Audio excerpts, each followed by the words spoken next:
Hey guys, we got this 2014 Sorento in, and we're going to be showing you how to replace the brake light tail light bulb on the outer lens. If you're looking for the inner lens, we have another video on that.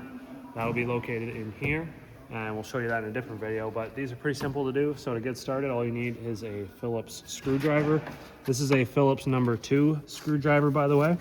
So we only need to remove 2 screws, one here and one here. And then this thing should hopefully just pop out. There's one screw.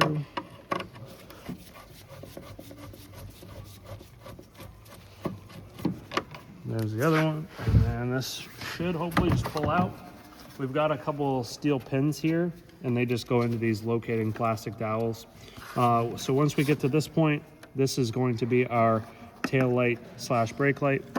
Turn counterclockwise to remove. There you can see we've got a double filament bulb in there. So we're going to push down and turn counterclockwise to remove it. And this is an 1157 light bulb. And then just to put it back together, very simple. You line up the tabs. You'll see that there's 2 little tabs or dowels that poke out of the side light bulb. One's lower than the other. So this does have to go in a certain way. So this is going to go in this way, and you can see based on the slots that are in the socket, but you push down and turn clockwise and it should just lock into place. And then same with this, there are tabs on the side of the socket as well.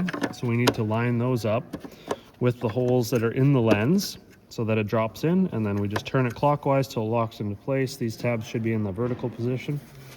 We'll then line up these steel dowels with the plastic inserts that are there and just give it a firm push, and it should sort of pop into place. And then it's just as simple as installing these Phillips screws back in here. And that's pretty much it. That's all we got to do. So hopefully this video has helped. Give it a thumbs up if it's helped you. Comment if you have any questions. And don't forget to subscribe. We'll catch you in the next one.